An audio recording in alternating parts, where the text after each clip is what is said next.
Also, I'm trying to gain 30 pounds. Let me know. Does anyone else do their frosted flakes like this? You gotta put a banana in there and sprinkle some sugar on some frosted flakes. They're already frosted. Why am I putting sugar on them? I don't know. But I put bananas in them too and it hit. So just let me know. Anybody else do this?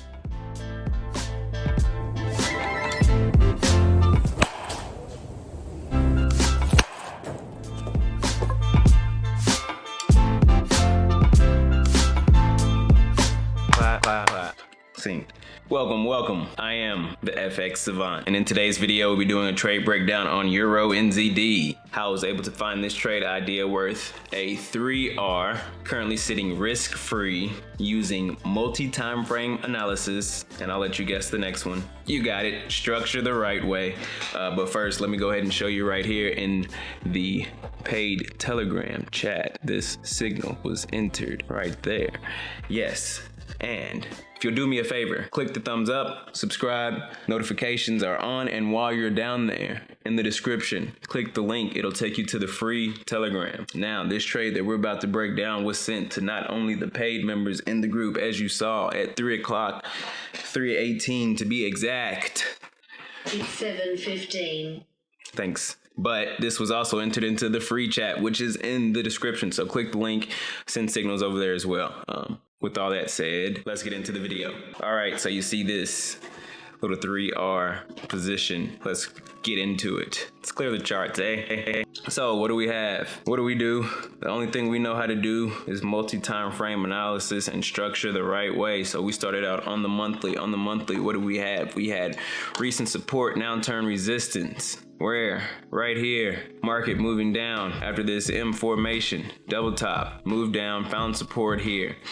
Retested the neckline. Came down. Broke below support. Came back. Retested it as resistance. Once it's as resistance, previous support turned resistance, we expect the market to fall. So now moving down onto the weekly. What do we have? What do we have on the weekly? Before this most recent candle was printed, we seen market making recent lower lows and lower highs on its way down. In particular, there are two spots that I can see that are areas of importance, which is this area here and where the stop market and where this area here stopped the market. So as you can see, market was making lower lows and lower highs on its way down, downtrend. Then last week, price exploded to the upside, really, broke above this most recent resistance and then came and retested this recent resistance. It broke above it. It closed above this one. It did not close above the high one, but I did retest.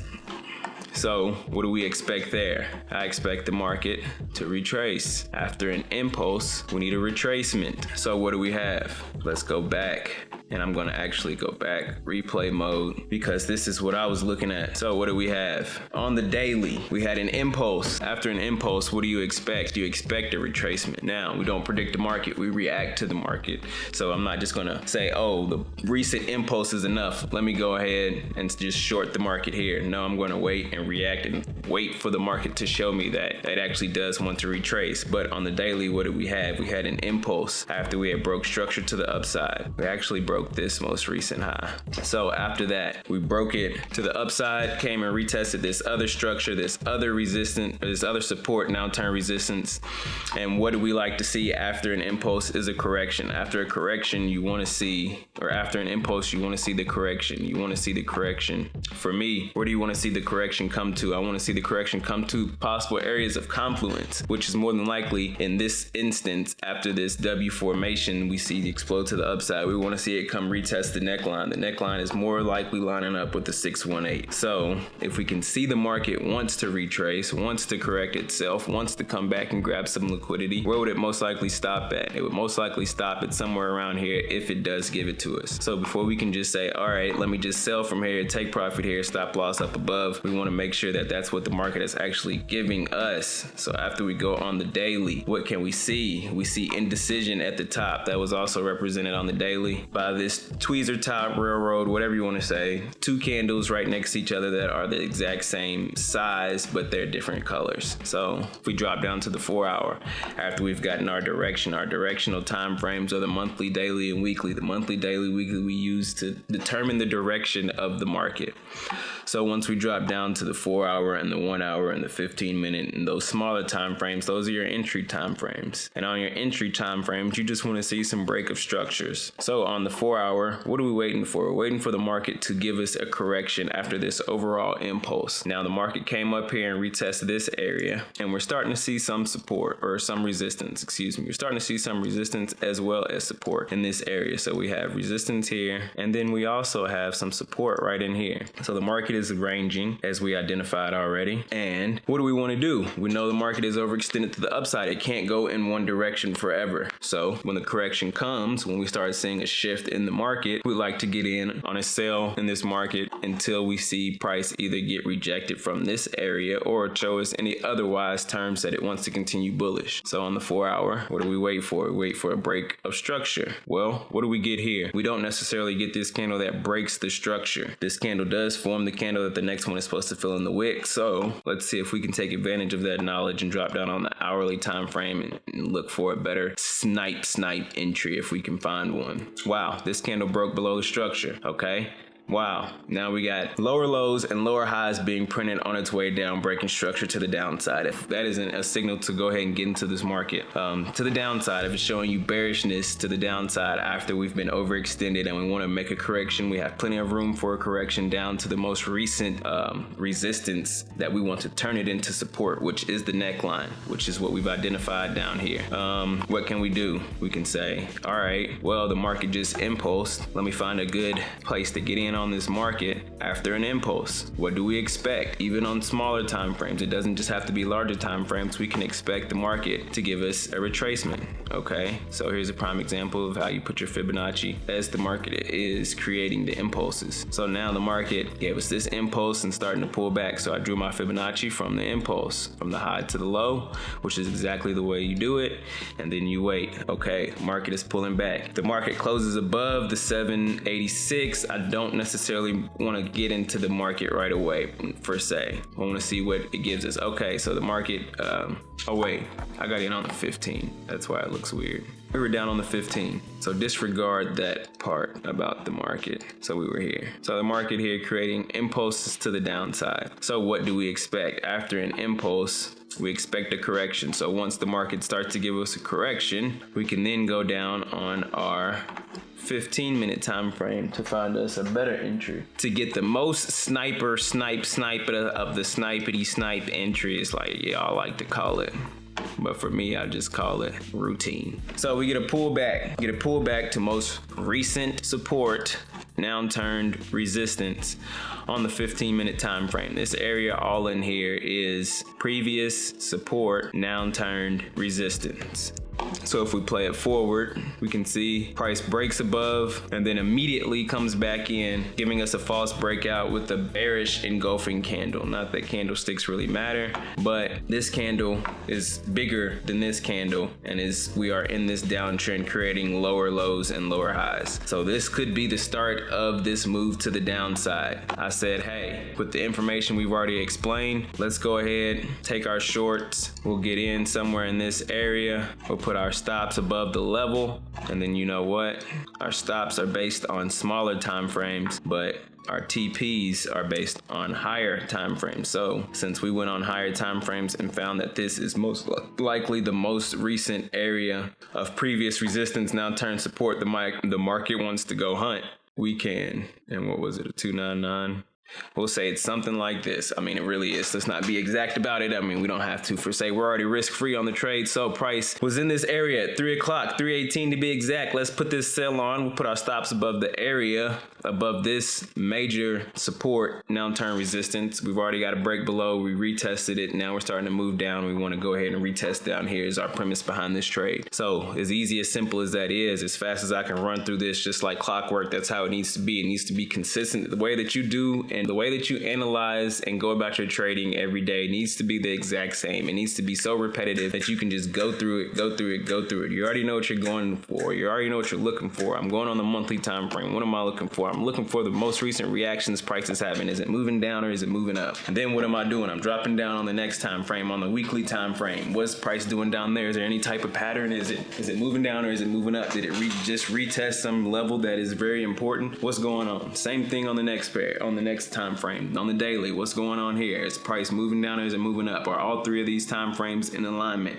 Are they all showing me the same thing, or are they showing me something that's really, really standing out? And what's going on? What am I seeing right here? I have to do it the exact same. I can't change it one day, make it one way, the next day, make it another day. No, it has to be the exact same. So now that I have my direction, now I'm going down, dropping down on entry time frames. What can I see here? Where can I get my entries? Is structure being broken? What am I looking for? Am I trying to buy while the market is creating lower lows and lower highs? Well, that doesn't make sense. Why shouldn't I just wait for the market to create higher highs and higher lows, and then me enter on a retest, a previous area of which, if you're buying, it would be resistance now turn support. If you're selling, why don't you just sell in an area that is most recent support that would act like resistance if price came and retest that area again? So it just needs to be robotic. You just need to do the same thing and stay consistent. It looks like this. And then what are we gonna do? Play it forward. Price came back. Not worried. We were risk-free. We're risk-free on this position already, so this trade doesn't even matter. The week that we had, let me look. This is why I say go ahead and join the free. Now this isn't the free. This is the paid chat. But as you can see, we're risk-free on the EURNZD. This was right before the EURNZD. We had a nice GBP. We were closing about 300 and some of them. Then a couple days before, go ahead. We was in there about 400 and doing it. Then let's go back. Let's see. Weekly count, March 21st. What do we have? A nice little 8-piece on the week. Now this is paid. Remember, this is paid. But just know we get to the baggage. Now, the week before that was at the 14th. Week before that, what we doing? Another 8-piece. Now this is paid. What we doing before that? March 7th. This is when we really started kicking it off. It was somewhere around right in there. But what we do that, we a little faux piece right in there. It's really the same thing. As you can see, the results speak for itself. I'm sure as you can see how I break down these trades, you can see that I know what I'm talking about, that I really know something. But it's not me trying to sell you so much as I know it. It's just that this is a simple way to do it. Our mind tends to overcomplicate trading. It overcomplicates things that aren't really that complicated, that are really simple, just because it thinks there needs to be some complex way about it. But this is really simple. It needs to be autonomous. It needs to be robotic. It needs to be mechanical. It needs to be the exact same every single time that you do something. So every single time that you trade, or every single time that you do anything, it needs to be the exact same. It needs to be consistent, so that way you can tell what is causing the problems and what is causing the success. If you do the exact same thing every single time and you switch up one minor thing, and then whatever it is doesn't go according to plan, you can say, okay, well, that was the one inconsistency in the whole way that I do things, is I switched up that one minor thing. Maybe that is the hinge in this whole progress, which is the exact same in trading. If you're constantly doing your analysis different ways, or you're constantly doing things different ways, which is all out of impatience and FOMO and everything like that, just stick to one plan, even if it's wrong. It's better to do that plan wrongly the right way, so you find out that it's the wrong plan, doesn't work for you faster than you just going around dabbling in it, saying, all right, well, this strategy may work, this strategy might work, it don't work for me. But you could be having a strategy that does work, or you could be applying it the wrong way, but only because you're not consistent with it, you won't find any of these results out. But once you do become consistent, you'll say, hey, all right, maybe this whole strategy doesn't work, but here are some components that do work within this strategy, and let me just match it up with some components I've learned from over here in this strategy, and now you have your own strategy that you can do consistently because you started out consistently with one strategy. But yeah, my dogs are messing up everything in the house. We done with this trade breakdown. Go ahead, you already know what it is. Give me that thumbs up, like me, subscribe, so you can see when I've dropped the next trade breakdown, if that's something you want to see, or you like that, you really do like that. You know what, let's drop some thumbs up if you like the trade breakdowns. Comment below if you would like to see me do something else. I got one of my ideas is to just go back and show y'all a couple of my notebooks from when I first started, to go back and just reminisce and just look at that from when I started and to show y'all the type of things that every trader goes through. But if you like that idea, stop. If you like that idea, please drop a comment about that. If you like me doing these trade breakdowns, let me know that as well. You can also do that by dropping a like, and then go to the link in the description, man. I'm telling you, go join the free Telegram chat. And if you want, you can contact me to join the paid Telegram chat or the signals chat. And I'm just excited that the knowledge that I know it works. That's really why I'm even making videos. Why I really even started signals chat. Why I really even enjoy trading so much is because I want to show people that I've learned something and it works and I can do it well. But I want to meet some more like-minded people as well. But that's it. Thank you. I hope you enjoyed this video. I hope you enjoyed this breakdown. I hope you enjoyed I feel like I opened up a little more in this video, a little more personality. So yeah. Happy trading. Be easy.